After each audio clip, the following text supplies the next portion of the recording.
I do genuinely think of this. If you're on your deathbed, what do you think that you should have done? And I think the more you do it, the more you realize that you never actually regret taking a risk. You only then think, what if you hadn't done it? What is the worst thing that can happen if I take this decision or go this way or take a risk? And normally it's not actually that bad. Normally it's something you can definitely deal with.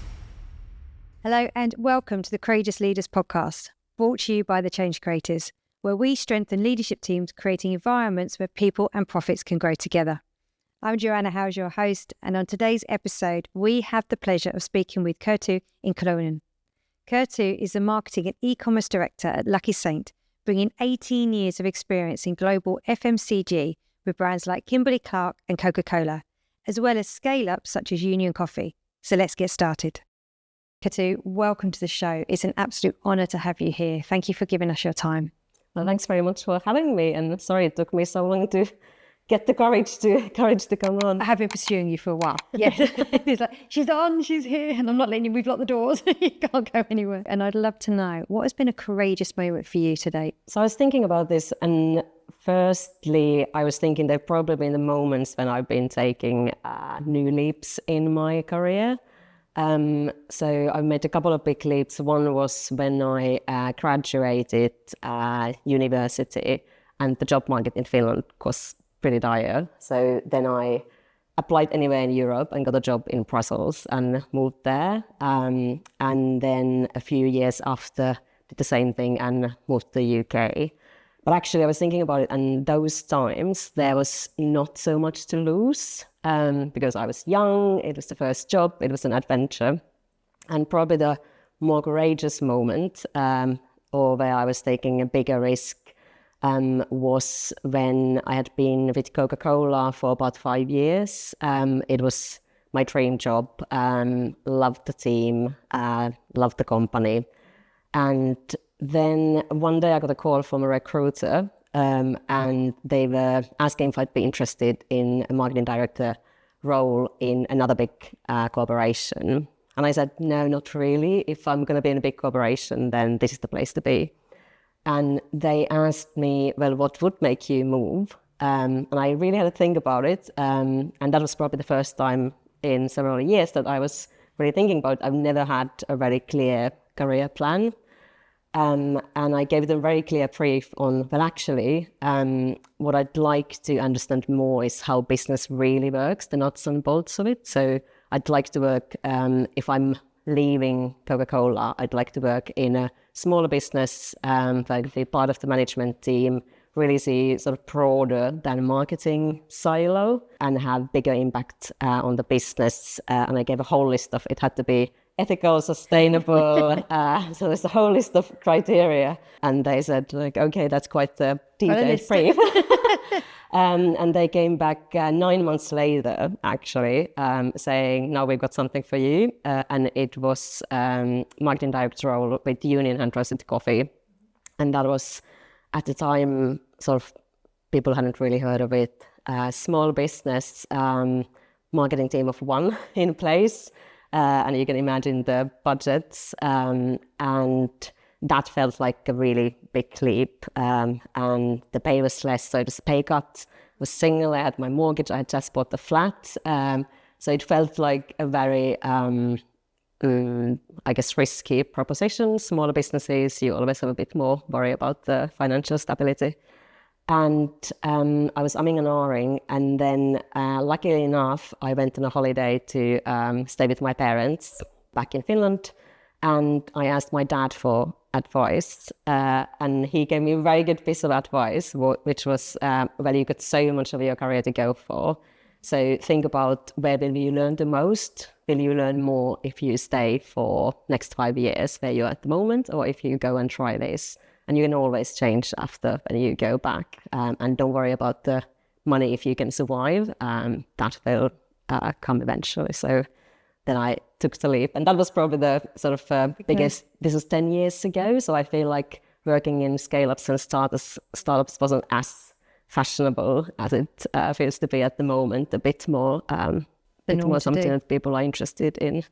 But yes, very grateful for that advice and that I did it. Yeah, and I want to touch on, I know advice from others has been really important to you in, your time in your career.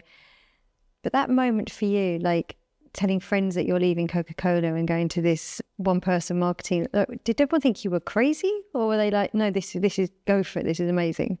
So a lot of people were very confused, sort of not really saying this is crazy, but sort of have you really thought about this, and what is this business again, and what do they do? But I think I've been lucky to have people around me always, like enough people who have been instilling that confidence on, yes, you can do it.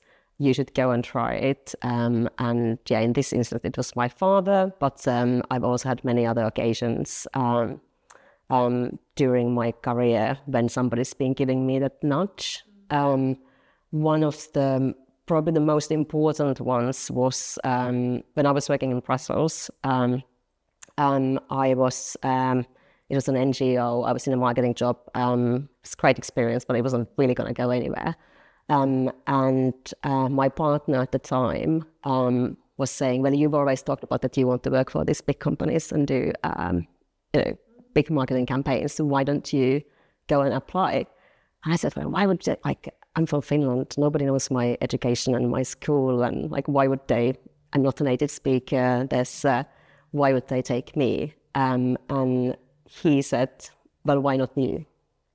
Why don't you? Why somebody else? Why not you? And if you don't try, you won't ever get there.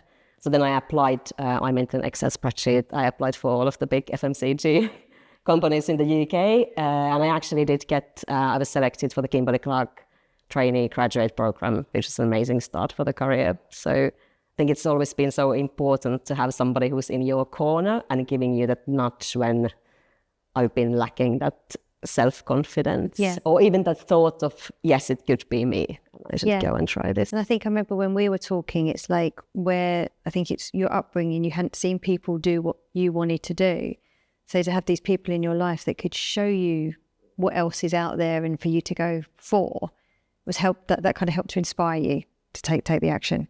Yes, because I think it's really hard to so I'm from a small town in Finland, completely different, I guess, sphere than what is the big business world in London or in the UK.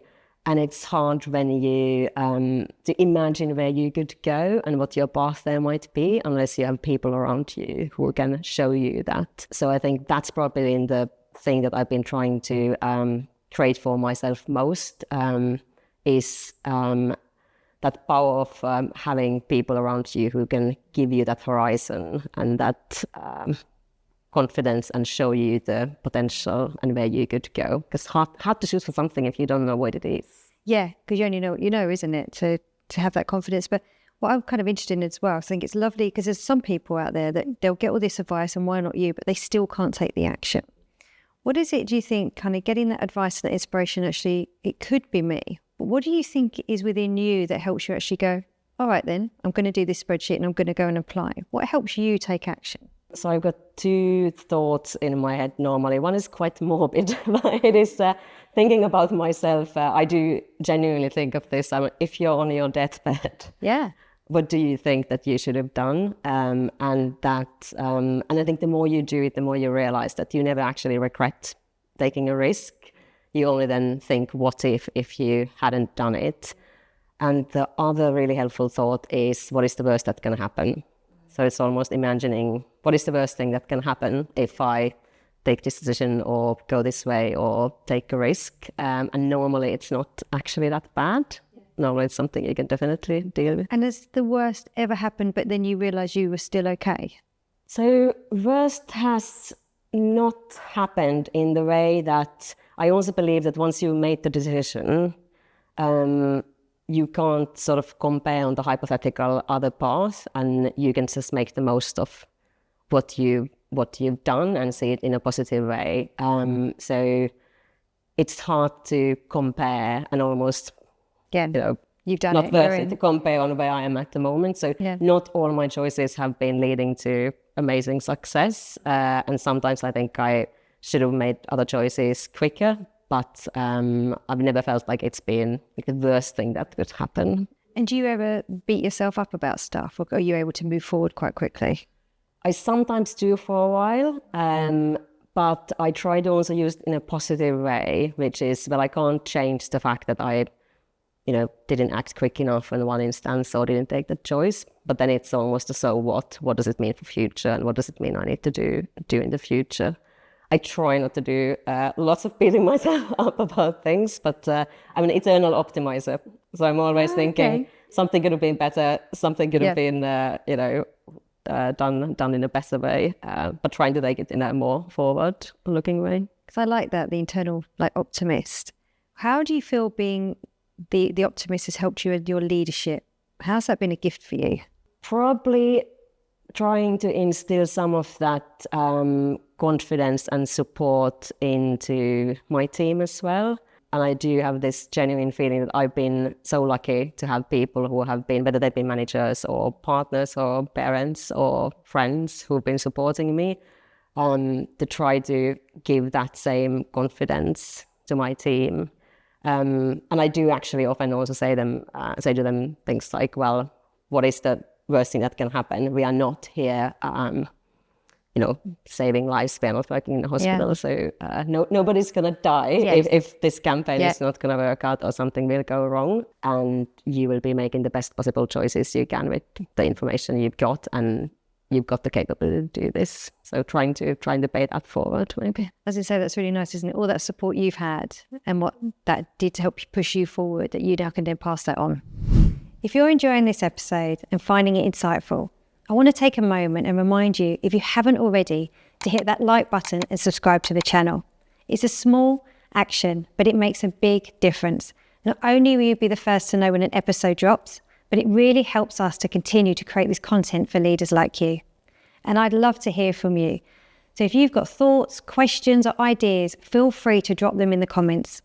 Also, if you want to explore how my leadership training and coaching can support you and your team, then drop me a DM and we can have a call. Thanks so much. Now let's get back to the episode. Is there any moments you go, that was quite risky to do, but I still did it, but that was probably quite risky?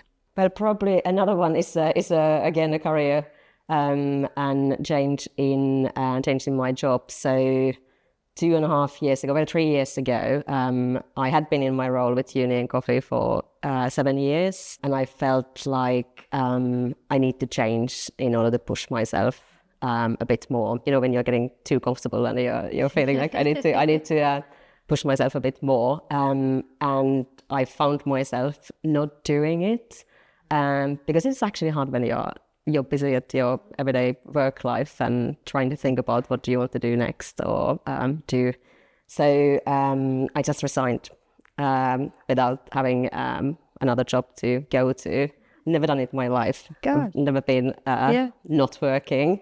And that felt very scary, but at the same time liberating, because it meant that I was forcing myself to actually make the leap. Yeah. So that's very courageous. That really is. Are the only one? Because a lot of people I know would do that because they're really unhappy. So they've just got to get out. They just can't take it anymore. But correct me if I'm wrong, it doesn't sound like you were unhappy. It was just like, I do need to just give myself the time to figure out what next. No, so it's and I will tell you, buy Union Coffee. It is the best coffee in the business. Lovely team, lovely brand. I'm still very much friends. I made really, really close friends actually with the team there. And yes, it wasn't the case of not being, that is why I stayed there for 7 years. But it was more, I need to do something else for my own growth. And then I was almost tricking myself on doing that by forcing it. Yeah, I just really like that. That's such like the biggest action you could do is like, I know, and also I suppose that self-awareness of, I know something needs to change, but it's not going to change if I stay in this environment. And that, again, that action to go, and also like it's kind of just putting your needs first and saying that, yes, I do deserve to really think about what I want to do next. It's incredibly brave. Yeah, I've not actually heard anyone, I think you're the first person that said I've just resigned even though I was happy and had a lovely team. Yes. I think it's the first. So congratulations. So what was it that, So when you resigned and then suddenly you weren't working, so if someone's in this place at the moment and they're thinking, okay, so right, I then got the time. How did you use that time to discover then what it was you needed? I actually did a lot of gardening. Nice. Which is, I love being in nature. So I did a lot of gardening, spending time in the nature, hiking, and just spending some time thinking and looking at different industries. And I went as far as I thought maybe I'm going to change careers and I'm going to start a gardening business. That went through my head at one point, that I go into garden design. But I did spend some proper time talking to people, so talking to lots of different people. So I took time to do lots of events, speaking to people in different industries, looking into different businesses, really thinking about different categories that I'm interested in. And then I came to the conclusion that, and I even thought about, should I go back to big corporates? That's an option as well. So very open slate, but then started to narrow it down and came to the conclusion that I really enjoyed that startup scale-up world, but I just needed the new challenge. And then the Lucky Saint alcohol-free beer role came up, and it was one of the categories I've been looking at. So I was looking at what's an emerging category that's almost in that interesting tipping point. And I was already a fan of the brand, so that just felt right. Yeah. I think it's a bit like looking at houses. It's easier to then know when something is right when you've been doing the thinking on what's your wish list. You've gone and seen lots of different places, and then when something comes along, then it's instantly right. You can feel it. You feel like where you need to be. I just love listening to you because what's so lovely, it's just really conscious, intentional planning, like really taking ownership of your career and your growth. And as I say, I'm trying to think of anyone really who's spoken to me like this in terms of, no, I really put the work in. I did the research. I really thought through what my next step is, versus it can be so easy to just jump into another role. And without doing that reflection of, is this really who I am, what I want, and what I want for my, the next 5-10 years of my career? Is that something that you feel that's naturally part of you? Or is this something you've learned to do, this kind of really conscious intention? I think it's something that I've learned to do. So I would say, again, it's influence of other people. So I think best advice is to surround yourself with people who do this. So again, in my friendship group, there are people who are so purposeful about what they do, and they put the enjoyment of life first. So the idea that you need to enjoy what you're doing in your working life and not just let years go by and wait for the retirement. So that's been very much coming true from there. And I think those discussions, when you're having them in your daily life with the people around you, it just makes you focus on it more. And are you very clear on your personal purpose? On my personal purpose, I want to think, going back into this morbid thoughts of on my deathbed,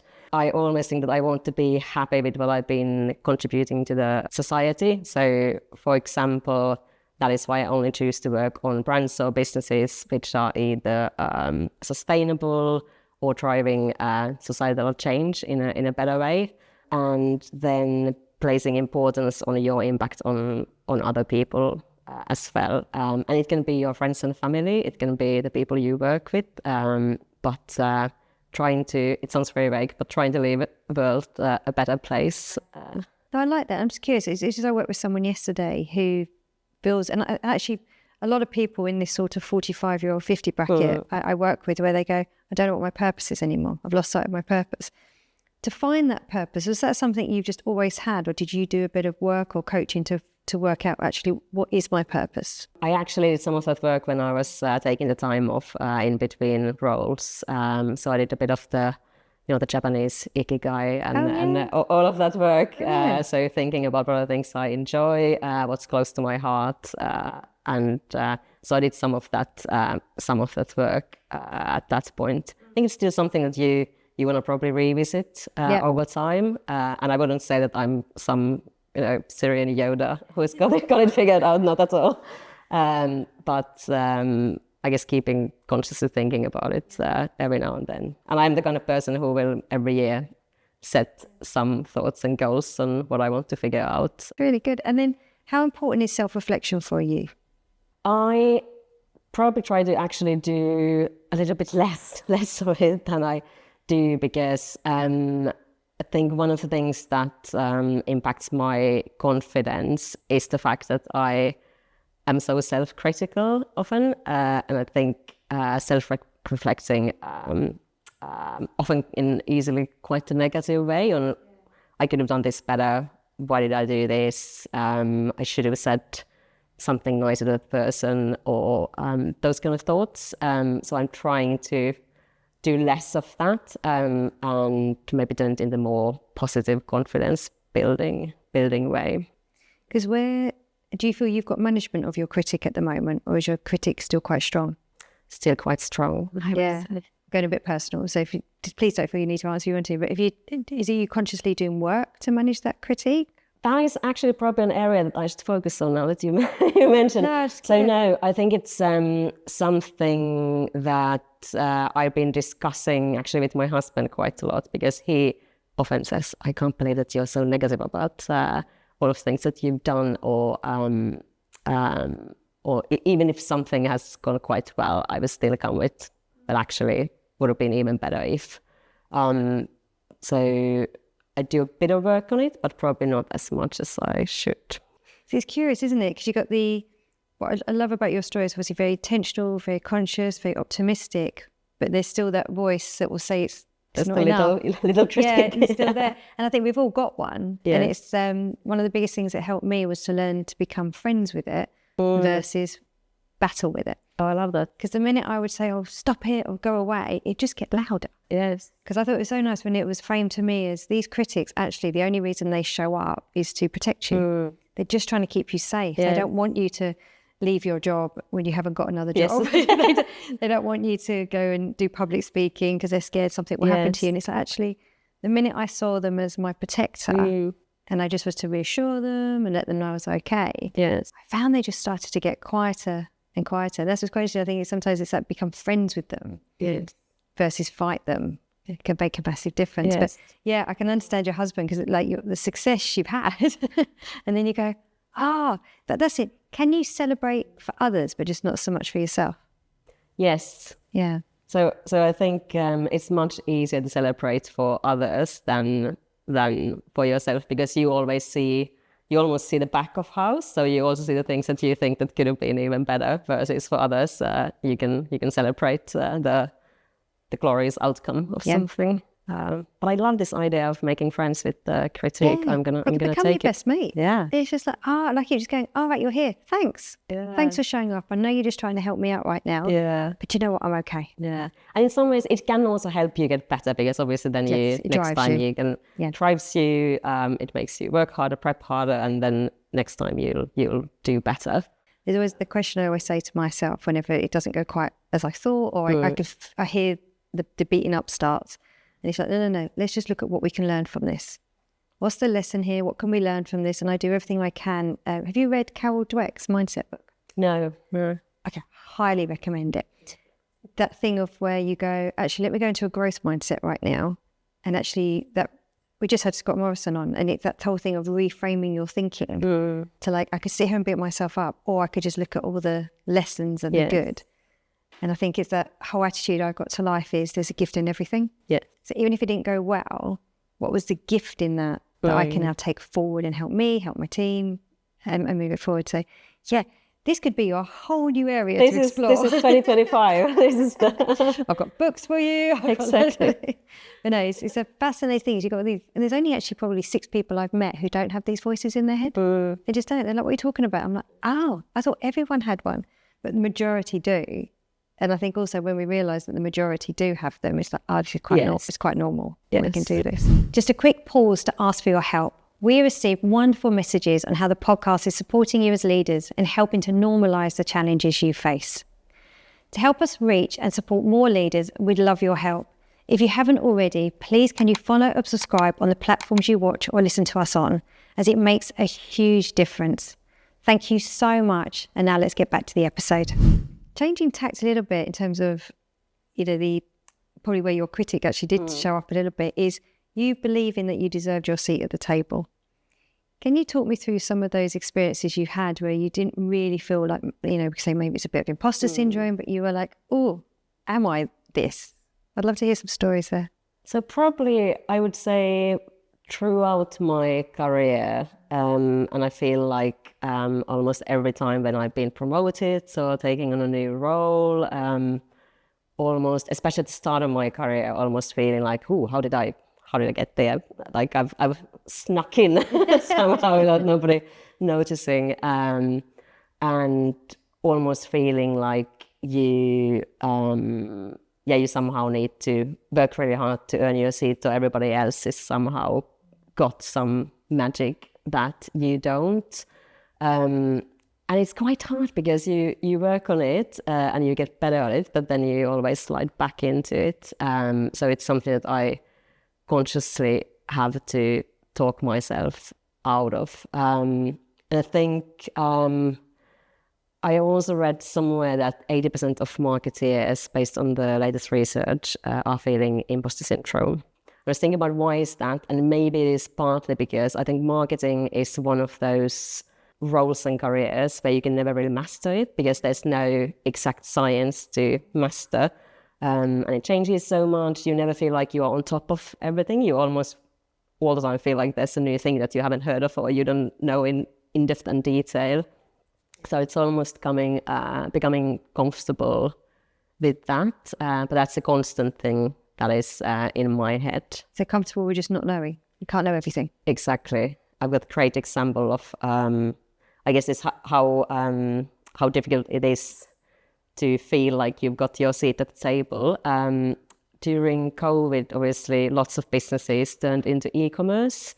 And at that time, I was with Union Coffee and I had been already for 7 years running e-commerce business there.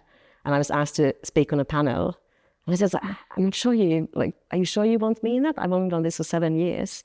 And they said, you are the expert on the panel. Everybody else has been doing this only for a year or 2 years. So you'll be the voice of experience. So you get no pressure. So it is just that trying to overcome the feeling that somehow you are not as experienced or good enough, or your views aren't as valid as everybody else's. Yeah, I think it's very nice. It's just knowing that you've got the seat. You don't need to know everything, but just show up as you and give your best, isn't it? And and we can put this pressure on ourselves. Oh my God, got to be the expert, got to be the know-it-all. And I don't know if you find it whenever you go on a panel or even just talking like this and you ask a question, you suddenly realise you know so much more than you realise anyway, and you just suddenly start coming out and have that confidence just to know that there's a lot of knowledge in there and trust it will show up. Something that you mentioned to me, which I loved, was this idea, see if I get this right, is be the sheepdog, not the husky dog. Can you tell me a bit more about that? Yes, so I guess that goes back to really thinking about my own leadership style and what's comfortable and what I believe in. And I heard this phrase a couple of years ago and it really clicked for me. And be a sheepdog, not a husky, means thinking about leadership in that you are more supporting and guiding from behind rather than being always leading visibly from the front. And when I got that in my head, it sort of clicked. I was like, yes, that works for me. And it is much more about supporting the team to become their best self, giving them confidence, obviously giving guidance when needed. But I try really hard to do more coaching than telling or giving direct instructions, giving them space to come up with their own ideas. And I think it is hard because it also means that you are probably less visible as a leader in a traditional way. You are not pulling from the front. You are not the loudest voice in the room. You are not calling all the shots. You are not necessarily wanting to be in the meeting that everybody turns to look at when a decision has to be made. You are giving that space more to your team. So you need to be comfortable with that shift. But I think it really, in my opinion, gets the best out of people. And my team is amazing. They know much more than I do on so many topics. This goes back to feeling that you earn your seat at the table, but not having to know it all. Just needing to have the right people and organizing the right people around the table to know. And I think it's just such a beautiful leadership style. And I think that style takes courage. The courage to not be that big voice or look at me or I've solved it, and actually go, do you know what? Here's my team. And trust that a lot of that is what leadership is. It is, I'm here to help my team do brilliantly and just remove the obstacles, give the direction. So I think that concept, I think, is going to resonate with a lot of people listening. I think it is very, very strong. And something I know you do as well, which I've heard some people do, but not to the extent that you do, is this two-way feedback. Can you just talk me through that? Yes. So I do two-way feedback with my team every week in the every one-to-one. And it is at the end of the one-to-one, there's always feedback. So they will give me feedback and I will give them feedback. And this was started, but actually it is a part of the Lucky Saint culture. And when I started doing it, it's quite hard because it feels like, oh, it's a lot every week to, give somebody feedback. And also people are just not comfortable doing it. And often you just do it via form at the end of the year on a quarterly, and it's really hefty and weighty because you've had to really think about it. But it's been the best thing I've done, and it's almost like a muscle that builds up. So the more you do it, the easier it gets. And it doesn't have to be negative feedback. So it can often be, it's great when in that meeting you did so and so, but actually when you said that, it made me feel a bit negative. So it can be really little things, but it's made me so much better as a manager and leader because there's so many things that you do that you don't even realize the impacts or how they might come across. And those little things that you might be doing, they will never make their way into end of year feedback because that's going to be a couple of the major things.